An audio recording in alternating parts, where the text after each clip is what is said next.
Good afternoon, everybody, and welcome to Pension Awareness Week. We are on day 4 now. I'm Catherine Murray, Training and Engagement Manager at Civil Service Pensions, here today to guide you through today's topic, which is the Civil Service Compensation Scheme. So a little bit of a change of topic today. The Civil Service Pension Scheme and Compensation Scheme are quite closely linked together, and they're all administered in the same place by the Civil Service Pension Scheme as well.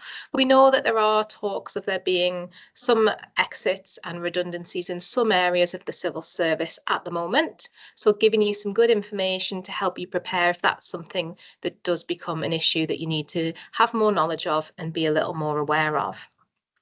Now, like all of the other sessions this week, our session today is being recorded, so will be available for you to watch back in the future. If it is something that perhaps, you just want to have a little bit of awareness of today, but you might need to revisit in the future, again, if this is something that becomes something that you need to have a greater awareness of at any point in the future in your career.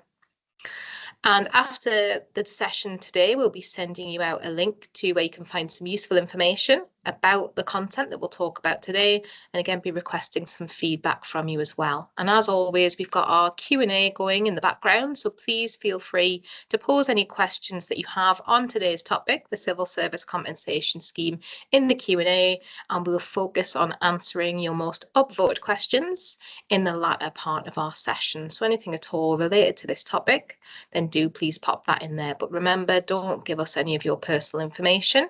We can't answer any questions based on your personal information, and we don't want to share that with the remainder of the audience today either.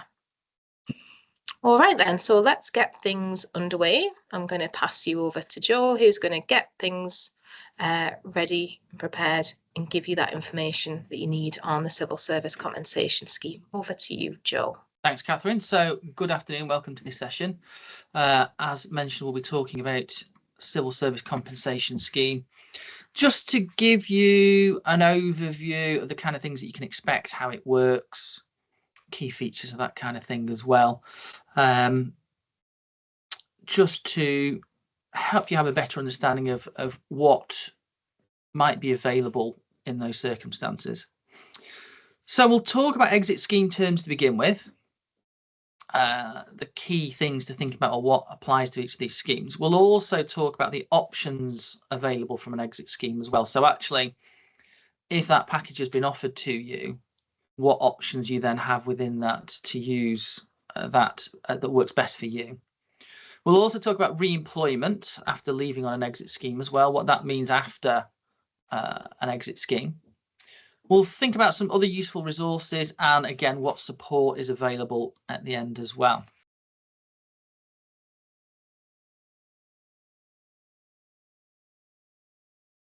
So what is the Civil Service Compensation Scheme for? So the Civil Service Compensation Scheme provides compensation for civil servants who are made redundant, whether voluntarily or compulsorily. It outlines the compensation levels that government departments can pay their staff upon leaving. So as Catherine touched on, there's obviously a pension scheme, which is a key part of your benefits in the civil service. Civil Service Compensation Scheme, so the elements to do with redundancy are technically separate. The compensation, how things are paid to do with that are slightly different rules, although they do use the same kind of data and are administered at the same time in the same kind of way. Now, the basic key thing about exit payments is that compensation payment, often referred to as the tariff, and that's the amount that you'll receive as a compensation payment. Now, the basic idea of that is 1 month's salary for each year of current reckonable service. Now, inevitably, it's not quite that straightforward. There are other things that you need to consider, but that's the very basic idea. Within that, there's also some limits. Maximum compensation capped at 21 months salary in most cases.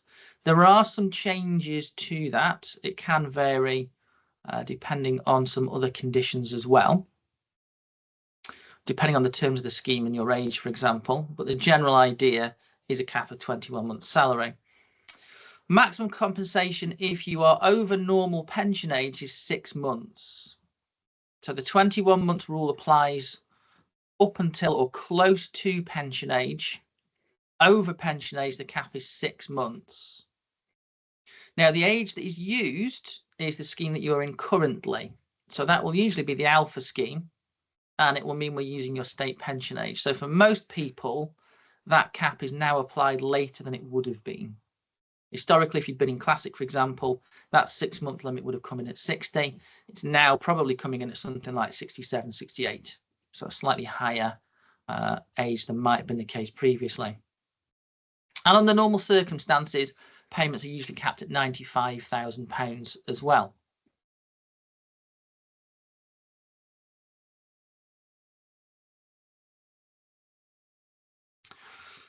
So what are the terms? The scheme uses the 2010 scheme rules.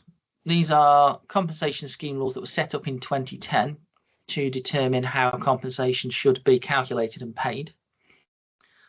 And there are 3 different kinds that you may hear referred to: voluntary exit, voluntary redundancy, and compulsory redundancy. So 2 kinds of voluntary exit,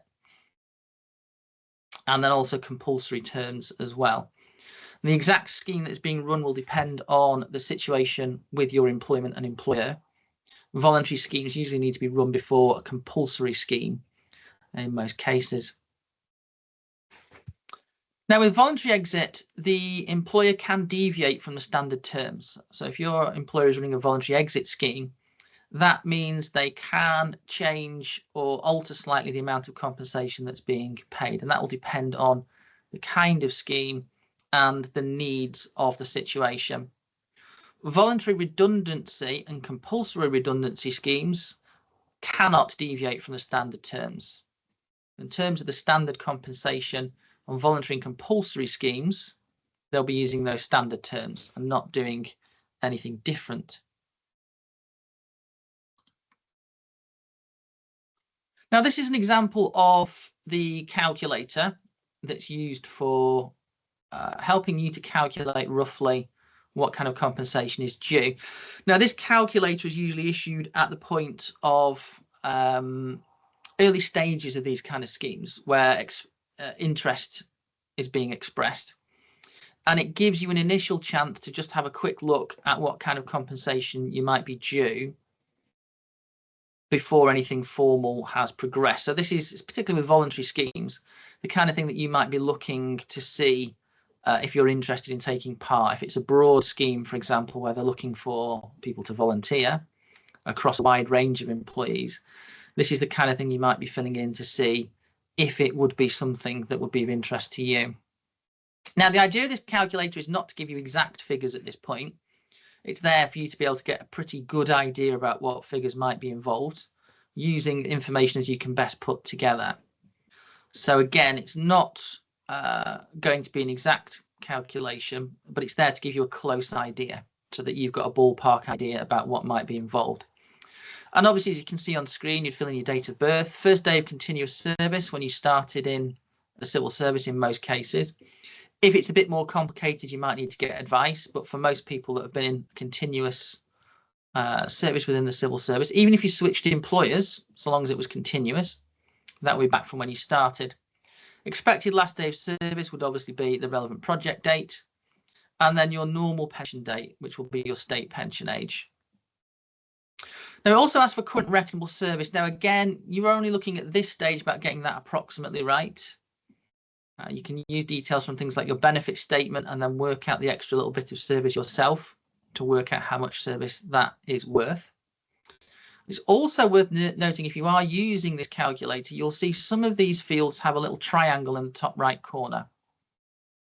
Any of those fields, if you hover over them with your mouse, will give you a bit more detail on what it is that you're supposed to be filling in. So, for example, if you hover over that current reckonable service box, a little pop-up box will appear, just helping you to understand what it is that you need to be filling in. Basic salaries at last day of service, you'd also complete, and then any permanent pensionable allowances. So anything extra you're getting paid that's pensionable and you would expect to continue receiving if you'd stayed in that job. Then on the next slide, have you been part-time in the last 3 years of service? In this case, they put no. If you had been or are, then you'd fill in your current weekly part-time hours, what your full-time equivalent hours should be, and your recommendable services if you'd been full-time for all service. Again, there's an explanatory box there, but it basically means how long have you been in your job from start until that calculation date. As to whether the lower paid underpin applies, again, you'll be given details about this as per your specific scheme, but then the calculator will then work out roughly what compensation you'll be receiving. In this case, about £46,000. Now, again, these figures aren't exact. It's there for you to get a feel for what may be payable and see whether you would be interested in that. So we wouldn't be making any financial plans on this calculator at this point. But as per the scheme, at this point in time, you'll get details on how the application process would continue. Now, other things to bear in mind with that compensation. First, £30,000 is tax-free. So obviously, depending on how much you're expecting, that limit may or may not apply. And also what you're thinking about doing with your compensation lump sum may be affected by that as well. Again, there'll be lots more information on what you can do with that lump sum from your employer, any sessions that are run at the time, and in the pack that you will receive. And we'll touch on some of those a little bit later as well. Payment is paid through PAYE by the employer at that point. And that's another thing that's worth noting. Any pension payments that are due, so if you're in a position where you're claiming your pension as you're leaving, for example, would be paid through the pension administrator. But the compensation lump sum is paid by your employer, and it's paid through PAYE.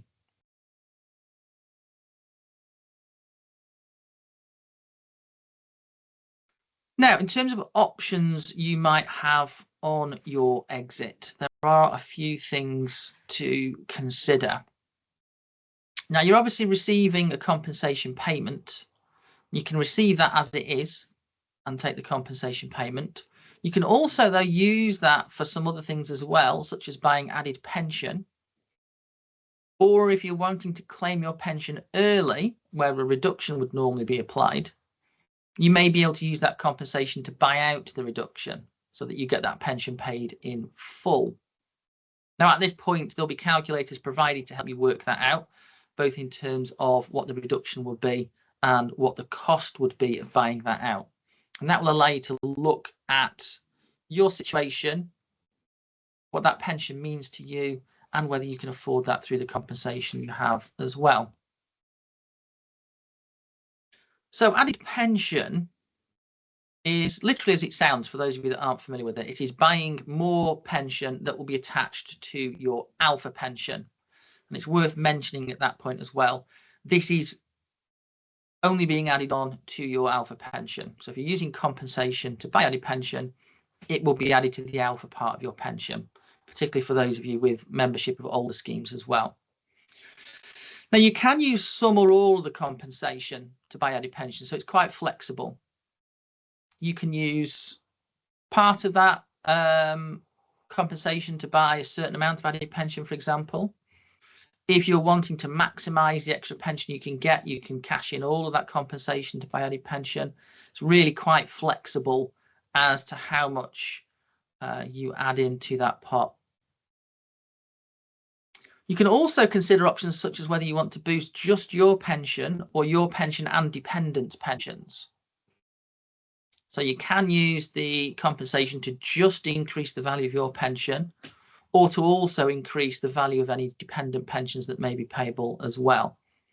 Now, there is a calculator that is provided at that point in time, and you'll find that online. Also, you'll be provided with links at the time to all these different calculators.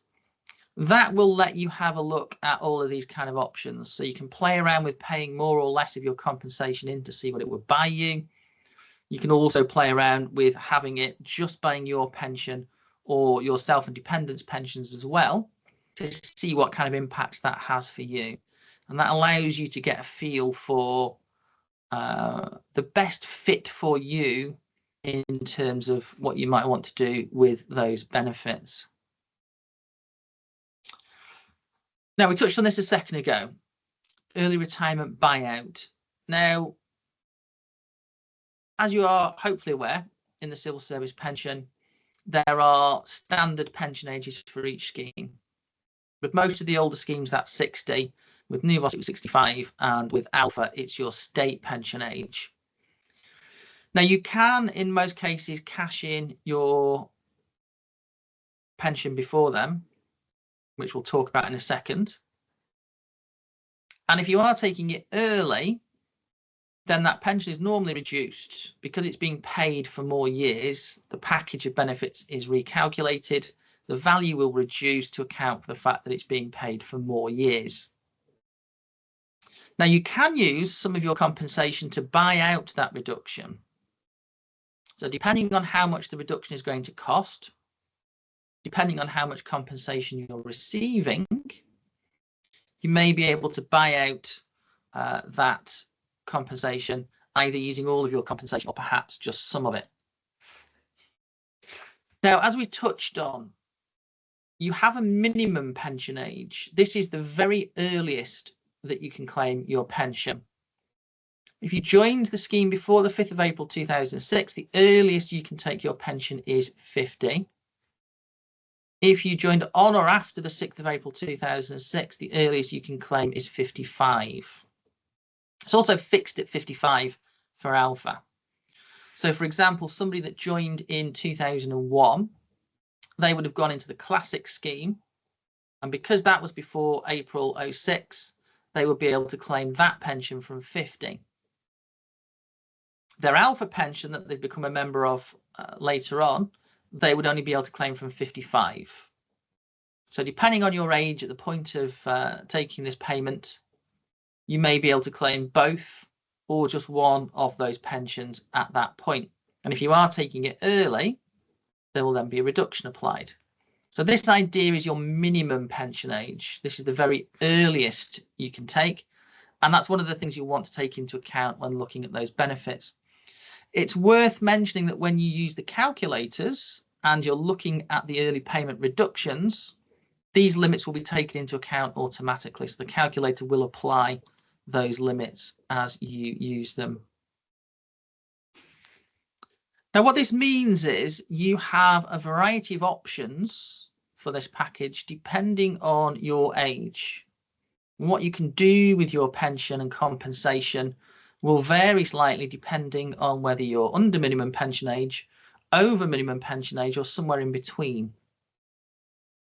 Now, for those people under minimum pension age, it's fairly straightforward. If you're under minimum pension age, you are too young to claim your pension, and therefore that's not an option. And that therefore reduces the number of options that you do have. So the standard option would just be to leave your pension alone and take the exit payment as it comes. Further down the line, then, when you reach pension age, whether that's early or later on, you'll be able to contact the civil service pension provider to claim that pension at a later date. However, you could also use some or all of that compensation to buy added pension. So in those circumstances, if you're looking at your pension, I'm not claiming it yet. I think I'd like a bit more in that pot though, and I don't need all of the compensation right at this point in time. I might use some of it to buy a bit more pension so that when I do claim it further down the line, it's worth a bit more. And you'll have that option as part of your pack, again, using the calculators to figure out if that's something that you would be interested in. Now, for those over minimum pension age but under normal pension age, so people that are old enough to claim pension but there's going to be a reduction applied, it's a little more complicated, and there's a few different scenarios that are available. Now, essentially, you have options about claiming your pension early, which could be reduced, and you've also got options about the compensation, what you want to do with that payment, and how you might use that to change what's available.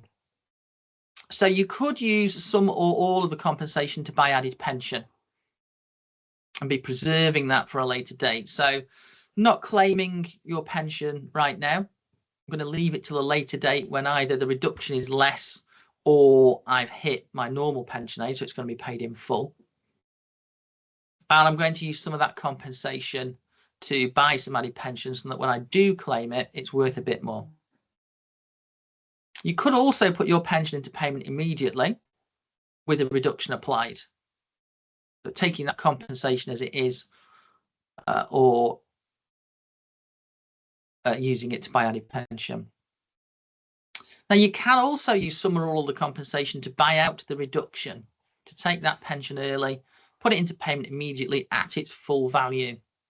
Some of that will depend on how big the reduction is, so how much it's going to cost, and how much compensation you're receiving. And in those circumstances, obviously, that will depend a little bit on what the actual figures work out at for you. You could also take the compensation in full and defer the pension. So ignore the early payment options, leave it for a later date and just take the compensation as it comes. Or you could take the compensation in full, put the pension into payment immediately with that reduction applied. So the questions essentially boil down to, do you want to take the pension now or leave it alone? And if you're leaving it alone, do you want to take the compensation as it is or buy some added pension? If you're wanting to claim the pension now, are you happy with that reduction and just take the compensation as it is? Would you like to try and buy out the reduction or buy some added pension? And again, the calculators that are available will let you play around with these scenarios to have a think about what might work best for you. Some of that, of course, will depend on your wider circumstances, what you're planning on doing after leaving the civil service. Now, for those people over normal pension age, where the pension can go into payment immediately without reduction, again, it's fairly straightforward. In most cases, you are obviously going to take payment of that pension as it comes. Now, if you're in a position where you're a dual member, so you're in, say, Classic or Premium and Alpha, you might have different pension ages involved. So you could be over pension age for one of your pensions and not the other. In that case, you've then again got options about claiming both pensions or perhaps just one, and also about whether you want to buy out any reductions that will be due. If you're over pension age for both pensions, it's fairly straightforward. You would just take those pensions as they come, and then you might use some or all of the compensation to buy added pension to increase the value. Also, in some circumstances, you might be preserving a pension. So if you're taking pension payment of your Classic, for example, you might be taking that immediately, but leaving your Alpha to claim at a later date. So again, a variety of options there to consider in terms of what you want to do. And a lot of that comes down to, again, what you're planning on doing after leaving the civil service, how much compensation you're going to get, how big any buyout costs will be, and potentially how early you're looking at claiming as well, both in terms of future career, also those buyout costs and the available options as well. Again, this will all be explained to you in the pack. Calculators will be provided to help you work out all of these different scenarios. For some people, it's quite straightforward. For some people, it does involve a little bit more planning. Support will be given at that time, and there's lots of information available on the Civil Service Pensions website as well about helping to think some of these decisions through. So that's bringing us to the end of the first part of our session. I'll pass over to Catherine, and we'll come back to talk about some other issues shortly. Catherine. Thank you, Joe. Some really useful information there. From our experience, we do work quite closely with a lot of government departments if they are having an exit or a redundancy scheme ongoing, and they are generally very good at providing lots of useful information to affected members. So things like putting together FAQs to have published on our website, having sessions for members so they can ask questions and find out a greater level of information, which is really important to make sure that you can make an informed choice and an informed decision. Joe talked about some of the calculators that are available there. Those will be made available to you during that process. but just to note that the CSCS calculators are always available on the Civil Service Pension Scheme website if they are something you want to have a look at outside of being involved in an exercise. So on the Civil Service Pension Scheme website, we have the Knowledge Centre, and in there we have member calculators, and there's a whole page of information with the CSCS calculator. So you can use those to put together a bit of an estimate of what any compensation might look like under voluntary exit, voluntary redundancy, or compulsory redundancy. You also have that ARR buyout calculator, which you can use as well to have a look at your figures. And until you're at the point where you've received an exit quote, you can use the information from your latest annual benefit statement to allow you to have a look at that in more detail and see what that might look like for you. So you can do some preparation and have an idea of what could be available if you would like to. Now, when you are considering potentially voluntary exit, voluntary redundancy, or compulsory redundancy, alongside that, it's always a good idea to consider the impact on your civil service pension as well. And if you do want more information, of course, we've got the recorded videos of all of the sessions that we've delivered already this week. But you might also want to consider attending one of our Pension Power sessions as well, which is a 1-hour session. We run those every single weekday, and that gives you a good high-level overview of the benefits of the civil service pension scheme. So some good tips and pointers you can take away from those sessions as well, if you are looking at sort of putting all the pieces together, helping you make a decision if you do need to. Also, we've got our Civil Service Pensions podcast, so just another way to digest some of the information that's available. Season 4 is launching at the moment. The second episode was launched just today. A future episode in Season 4 is also all about the Civil Service Compensation Scheme as well. So another way to get some useful information if you do need it on this particular topic. So thank you for all those questions. They're still coming through. When we've finished our presentation, we'll get on answering the most upvoted questions for you for the remainder of the session. But for now, I'm going to hand you back to Joe, who's going to continue with his presentation and give you some more really useful information. Thank you very much. And we will kick on with the second half of this presentation to think about some of the other wider issues to do with this and perhaps some further support that's available as well. And the first thing we will consider is re-employment.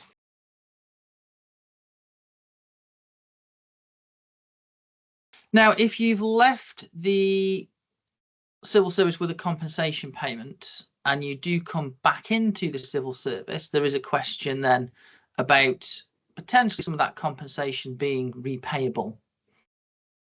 And the key question really, as you've probably realised already reading ahead on the slide, is how long is the gap between the two periods of employment? And that will be the date from when you left the scheme back to the first day of your new period of employment. Now, if you're re-employed within 28 days, then compensation must be repaid in full. So if you've more or less skipped directly back into employment in the civil service, all of that compensation is going to need to be repaid.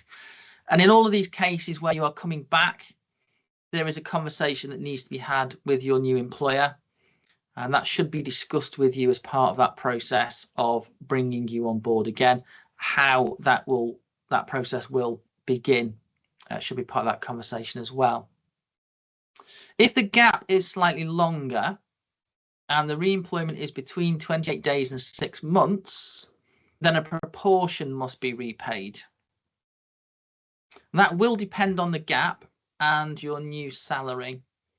Broadly speaking, it relates to how long you were out within that period, and you'll keep a proportion of the compensation payment in relation to how long you were out of work. If you've been out of work for 2 or 3 months, usually you'll be able to keep about 2 or 3 months of that compensation payment, but have to repay the rest. If you do have to repay money and you're coming back on a new salary, particularly if you're on a lower salary, for example, that's taken into account when looking at what's repaid. Again, the specifics of that should be discussed with you at the point of re-employment as to exactly how that is going to work and what will need repaying at that point. However, if you are re-employed after 6 months so there's at least a 6-month gap between the two periods of employment, then no compensation needs to be repaid. So in those circumstances, even if you'd had 21 months worth of compensation, for example, if you're re-employed after 6 months, none of that compensation needs to be repaid in those circumstances.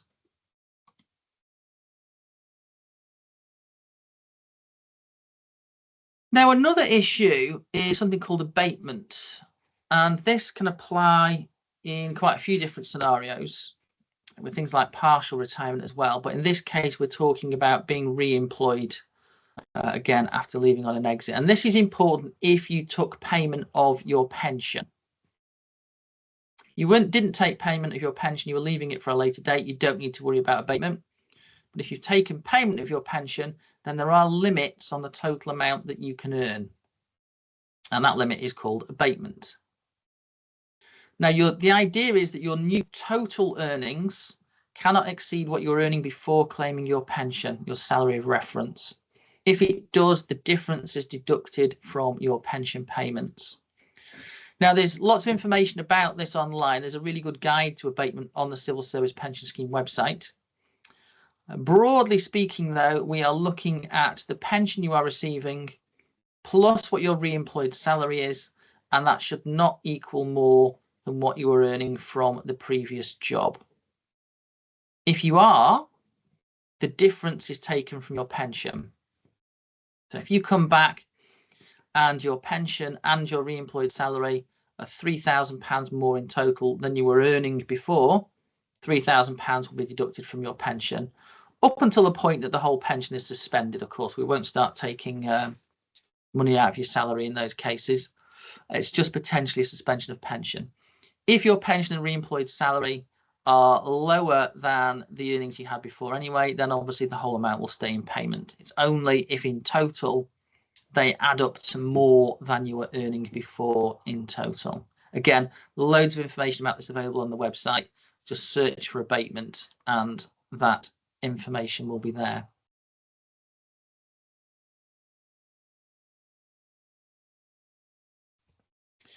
Now, there are all sorts of other useful resources. We've talked about the calculators, and Catherine mentioned they are available on the website all the time. You'll be provided specifically with access to them if your employer is looking at running one of these schemes, but you can get access to those calculators at any point. Other useful resources, though, include things like your pensions portal. Now, your pensions portal, if you're not familiar with it, is your personal online account. And once you've registered and set that up, it gives you access to a range of different sets of figures. To register in the first place, you'll need your national insurance number, date of birth, the name of your employer, and a mobile phone. That will then allow you to go through the setup process and get your account up and running. Do bear in mind, if you're newer to the civil service, your account will not probably set up for the first 6 months or so of your employment. And in fairness, before that point, there's not a lot of information that will be generated on the portal anyway. The real important bits of the portal kick in once you've been in for a few months. Now, once you're into the portal, you can use that for a variety of things. You can make your death benefit nominations and check also who you've currently got nominated. Check personal details. View your annual benefit statements, and also use the retirement modeler, both of which might be useful. Slightly different ways and slightly different circumstances, but all potentially relevant to this kind of forward planning. Now, your annual benefit statement is a statement of how much pension you have earned to date. So it's a flat statement of what you've earned so far, and it's what you've built up to the end of 31st of March each year. It's available on the pensions portal by the 31st of August. In many cases, that will be earlier, but certainly by the 31st of August. A couple of things to note. When you go into your annual benefit statement section on your modeler, initially the view you get is just the flat basic value. That will just be the pension that's accumulated and any automatic lump sum. You'll also get the option to download the full version of your benefit statement, and that will give you a much longer document, but also gives you much more information about your benefit statement. That will include more detail on your service, which is particularly useful for those calculators. Also things like family benefits, more detail on death benefits, and also information on how much your pension is accrued each year. So downloading the full version will definitely be the option that you want to take if you are using these calculators to get the kind of more detailed information you'll need to complete them. Now, the Retirement Modeler is a tool for estimating your pension into the future. So it will work out an estimate of your pension somewhere further down the line.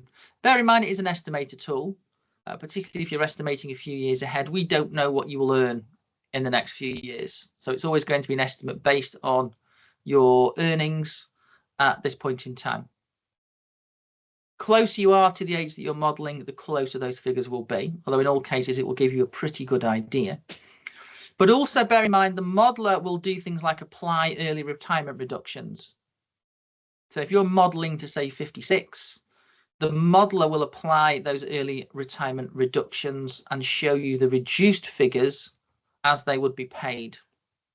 And bear in mind, your benefit statement is not doing that. Benefit statement is just showing you a flat figure without any payment conditions. The modeler will include any payment conditions on those figures. You can also play around with the lump sum, but bear in mind, by default, the modeler in most cases is set to maximum, whereas the benefit statement shows minimum. So there will automatically be a difference between those. Modeler will allow you to play around with those figures, though, to look at the value of those benefits. It's a very handy tool for planning in general, but also for looking ahead into the near future as to what your pension might be worth at different points as well. Irrespective of whether you're thinking of doing buyout, etc., it's a good, quick way to get an idea about what your pension might be worth. New versions of the modeler will be available soon. It's not an exact date available at the moment, but that will also be available for the same kind of planning, and more information will be coming out on that shortly. Some of you may be registered for the session talking about that as well. Now, the scheme website, as was touched on earlier, has all sorts of information on there. There's sections specifically on the Civil Service Compensation Scheme. In most cases, you can search for the things that you're looking about. For example, searching for abatement will get you lots of guides on that as well. Calculators available through that website. Also information on things like the 2015 remedy. Pension podcasts are available through there, as well as things like Spotify, etc. Also things like the member newsletters, scheme guides, and all sorts of other little sections of information on all sorts of topics as well. So well worth having a quick nosy round just to see what kind of information you can get on there anyway. We can also provide sessions to help you and your colleagues through an exit scheme. Do speak to your employer to see if that's something they'll be happy to make available. We can provide sessions where we'll go through this in more detail and can answer questions specifically for you to explain the kind of things that you can expect. And at that point, we've finished up the presentation. We'll be picking up some of your questions, and I'll pass back to Catherine to find out what you've been asking. Hopefully that was useful. I think that has answered quite a few of the questions that have been posed. A lot of you have been asking about things like returning to the civil service in the future. If you do take an exit or redundancy, of course, things like that now have been provided. And we've looked at that 6 months being the amount of time when no compensation would need to be repaid if you did return to the civil service at some point in the future. That's a common question that we do get quite a lot from members who might be facing one of these situations. We've got lots of questions, though, to have a look at. So we're going to get to those now. We've got about 20 minutes remaining in this session. So we'll have a look through what the most burning questions you have are. And we're focusing on answering those that have been most upvoted. So first question, Joe, is if you take a compensation package, does that impact on any lump sum you receive if you take your pension at the same time? So in broad terms, the compensation payment and your pension are separate, and your pension has a limit on how much lump sum you can take. And in the vast majority of cases, that lump sum is tax-free from your pension. Now, you'll get options about your pension lump sum separately as part of your pack. And of course, you may be in a position, of course, where you're taking compensation and not the pension. So the lump sum is something you will worry about when you come to take your pension further down the line. Now, the pension lump sum is based on how much pension you're claiming. It's tax-free and it is paid at the same time as your pension. Your compensation lump sum is separate. It's paid by your employer. It has a £30,000 cap on it. And it's dependent to those conditions that we've just talked about. So it is quite different in that respect. In terms of your financial planning, of course, you'll be presumably looking at both of them alongside each other to see what's available and what difference that makes to your plans. But in terms of payment, they are essentially separate in most cases, which I think answers your question. No doubt Catherine will pick up on anything that I've missed as I pass back to her. Oh yeah, just want to clarify that when you mentioned a £30,000 cap there on the compensation lump sum, it's £30,000 of the compensation lump sums payable tax-free. Anything in excess of that is subject to tax when it's paid by your employer. But our next question is about tax again. So is tax taken off the compensation before you use it to buy out the reduction for early retirement? So if you are looking at basically either the buyout for reduction or added pension as well, and you're looking at using some of the compensation to buy either of those, they are taken off before tax is assessed. So if, for example, you had a £40,000 compensation payment and you wanted to use £10,000 of that to buy added pension, the £10,000 will go through first, buy you that added pension, and then the tax will just be assessed on the remaining 30. So that 30,000 remaining would then be tax-free. So that may influence when and how you want to use that compensation or how much of it you wish to use. Of course, if you cash the whole in amount, that's not going to be assessed for tax anyway. It's just what remains afterwards. So yes, essentially, either added pension or the actuarial buyout will be taken off first, and then a tax is assessed on what is left. I'll pass back to Catherine. If you receive a quotation or you're using the CSCS calculator, all of the figures that are provided to you are gross figures, so they won't allow for any deduction of tax. So you would need to be considering the tax position when you're making your choices. But yeah, if you're receiving the compensation as a lump sum, first £30,000 of it is tax-free. Anything in excess of that is taxable. But if you use that lump sum to invest in your pension, be that through buyout or added pension, like Joe's just confirmed, then those are contributions towards your pension. They do attract tax relief. So that's obviously quite an important factor when you're decision making in this kind of scenario. Next question comes from Steve. If you take or have to take voluntary redundancy and leave the civil service, and then a future opportunity come to join another part of the civil service, will this affect your compensation? Is there a time limit? I think we've covered that off in the presentation, but just to give a quick clarification again, please, Joe, if you could. Yeah, so we touched on this before, but I'll just expand on it slightly actually as we're talking about it again. So compensation, obviously you're receiving a certain number of months worth of pay, and that relates to the amount of compensation that you get as a whole. If you return to the civil service within 28 days, then you have to repay all of that. If you return within 28 days and 6 months, then you have to pay a proportion. And that will depend on the length of break that you had in between. That will be advised to you as part of that process of coming back in. If the gap between two periods of employment is more than 6 months, then you don't have to repay any of that compensation. So if you're returning less than 6 months back into the civil service, you'll have to repay at least some of that compensation. Also worth noting, though, of course, if you go and get a job somewhere else or something that's not covered by the civil service compensation scheme arrangements, you won't have to repay that compensation. It's only if you're returning to an organisation that's covered by those arrangements, which hopefully answers that question. Back to Catherine. Thank you, Joe. Yep, and just to clarify as well, because I think I have seen some other questions around this, we are specifically talking about returning to an organisation that offers the civil service pension and compensation scheme. So other parts of the public sector, things like NHS, local government, don't operate under the same scheme rules. They don't use the same pension scheme or compensation scheme. So you could work in one of those organisations without there being any issue.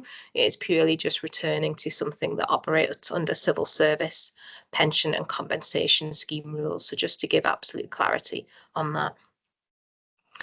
Next question for you, Joe, comes from Karen. So how is reckonable service different to your length of full-time employment?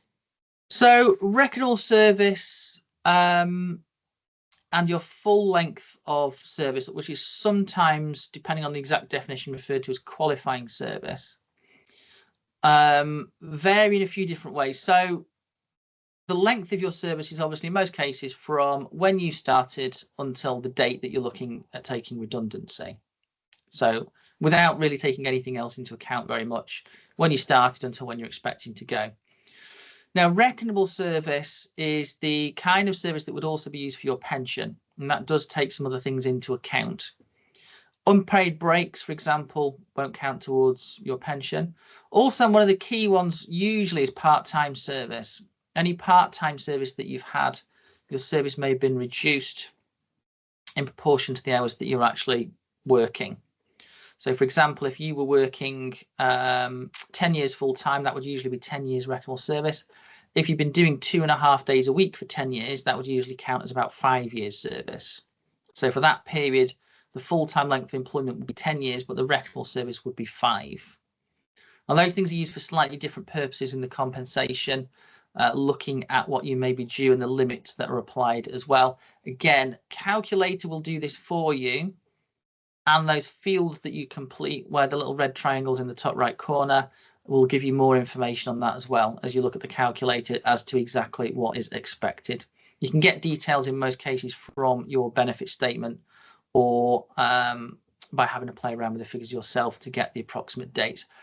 Do bear in mind again with the calculator, you're only looking at getting an approximate figure. So you only need to get pretty close with those figures just to give yourself an idea of roughly what that compensation is going to be.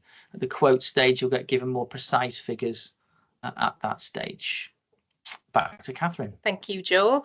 Just something else to point out as a useful resource if you are looking into your length of service and want to have some clarity on that. There's a very good fact sheet on the Civil Service Pension Scheme website in the member publications section, which is about part-time and term time working and flexible working as well. And it gives some good examples of how that can make a difference and how gives you some examples that you can use to maybe work out for your own circumstances as well, if you're trying to maybe do a little bit of an estimate yourself. So there are resources there to help you in that scenario if you need additional support. Next question comes from Will for you, Joe. Or actually, I might just pick this one up because it's a quick, short answer. Is the compensation payment subject to national insurance contributions? That's a very quick no. So the only deduction, if any, would be from your compensation lump sum would be tax. It's not liable to national insurance. You wouldn't pay pension contributions on it. So the only deduction you would expect to see from the compensation lump sum, if you're receiving one, would be for tax if you breach that £30,000 limit of which it becomes taxable. So that's just a quick answer to that one. Next question then for you, Joe, from Christina. If taking voluntary exit, preserving my pension until a later date, once I've left, will the modeler reflect actual figures rather than the projected figures for future years on the basis that no further contributions are being made? What can a member do in that circumstance, Joe? So the modeler specifically is really there for active members that are still in service, and it's estimating the pension that you'll be building up. And that's one of the key features of the modeler, is that it's estimating pension that you're building up. Now, once you've left, that obviously isn't applicable anymore. So the modeler at that point really is not the principal tool that you would use. The point that you leave, the benefits that you've got essentially become fixed. It's calculated up to the date that you leave. That pension is then a fixed rate other than any inflation that might be added, but certainly the basic build-up of that pension stops. Now, at that point, your pension becomes preserved and will sit waiting for you to claim at a later date. We'll be adding inflation to that to keep it up to date each year, and you'll be able to find that out through an assortment of the resources available. So the questions then become about claiming that pension at a later date. Now, you can contact us at any point to find out the value of a preserved pension, but also through calculators such as the early payment ones, for example. If you're, let's say you left at 50, preserve that pension, you leave it for 6 or 7 years, you decide you need to claim it at 57 rather, which will be early. You can then use the details of the current value of your pension, put it into that early retirement calculator, and that will work out any reductions to you as well. Equally, of course, if you just wait till pension age, you'll be able to contact us to get details of the current valuation of that pension and what you can expect to be paid at that point. So after leaving the modeler isn't really much use. You'll be looking at things like your benefit statement, current valuations of the pension, and the other calculators that are available from that point onwards. Catherine. We'll just add on to that. So when Joe's talking about the modeler, he's talking about it in its current version, and we are expecting, as we've mentioned, a new version to be launched in the not too distant future. Initially, I think the situation will be the same with that, but the expectation is that it will be enhanced and improved as time goes on. So it could be that it would be something that a tool that deferred members could use. But certainly on leaving, your pension figures will be confirmed for you. That pension gets increased every year with inflation, and you can contact the scheme annually and they'll give you an update on that current value. And then there are tools online that you can use to work out any reduction that would apply if you decided to claim that pension earlier than your scheme's normal pension age.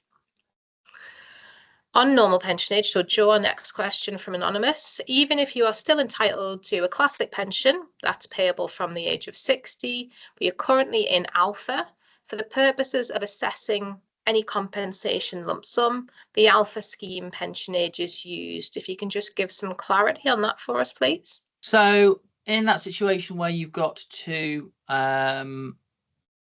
pensions, there's a couple of things to bear in mind. The two pensions obviously entitle you to two slightly different sets of benefits. So if you're in classic and alpha, for example, you're building up a pension, or you have built up a pension in the classic scheme, which may be using current rates of pay, and also an alpha pension. And you've got separate options as to when you can claim both of those pensions, how you do that, when you do it, etc., how much lump sum you take, and so on. And you can do those both at the same time, totally separately, as you wish, essentially, subject to you meeting those minimum age requirements. Now, in terms of the compensation rules apply in terms of your current scheme, and that will now be alpha for everybody. So when we talk about age limits, it will be using the rules of your current scheme, which will therefore be your alpha membership. As we talked about towards the start, there are limits applied to your pension age, such as the limit reducing to 6 months once you are over pension age. Now, if you were still in the classic scheme, that 6-month limit would have been applied at 60. Because you are now in the alpha scheme, though, we're using the alpha pension age for your compensation. And that therefore means the 6-month limit would not kick in until, say, 67 or 68, depending on what your alpha pension age is. So the pensions themselves are separate. They use their own rules and terms. In terms of the compensation scheme, though, it is using your current scheme, which will be alpha, and it will be using the alpha pension age for those limits. Again, the calculators will apply these automatically when you use them, but it is useful to have that in mind. So it could be you're in a scenario because of that move to alpha, where there is the potential a member might now receive a greater amount of compensation than they would have previously had they remained an active member of the classic pension scheme, as once they reach 60, that compensation would have been capped at 6 months. But now they're not yet of state pension age, and that's the age we're using to assess their compensation. Then they've still got that potential that it could be up to 21 months. So that could be a positive situation for some members. From Jenny, there's no automatic lump sum in alpha. Can you confirm if the lump sum shown in the modeler is for legacy pension only, please? I presume from the question you're probably in classic and alpha. So classic automatically gives you some lump sum. and then you have an option about the remainder, whereas in the alpha scheme it's fully flexible. Now, when you first use the modeler, it is set to show the maximum amount of lump sum. So you'll be getting the minimal amount of pension on that screen and the maximum lump sum. You can then click on the lump sum option, move the slider around to reduce that to 0 or up to its maximum of 25%, and it will adjust the figures on the modeler accordingly. So if you push that all the way down to 0, for example, that will show you the maximum amount of pension and minimal lump sum, and vice versa. Now, as you say, to begin with, that's showing you the maximum lump sum. It's not immediately obvious which of your pensions that's coming from. And the solution to that essentially is on the modeler page, there's a little leftward facing arrow. If you click that, it takes you to a different screen, and that then shows you how much is coming out of each of your different pots. So if you're classic and alpha, for example, have a look at the overall values, click on that little left button. That will then explain how much of that is classic and how much of it is alpha. And the same is true for all the other schemes as well.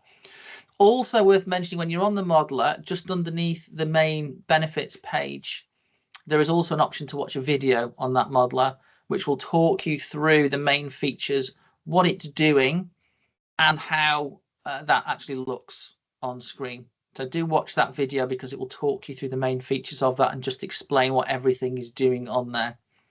Also, for anybody interested in the modeler as well, of course, we are running a session tomorrow on what the changes to the modeler are going to be like.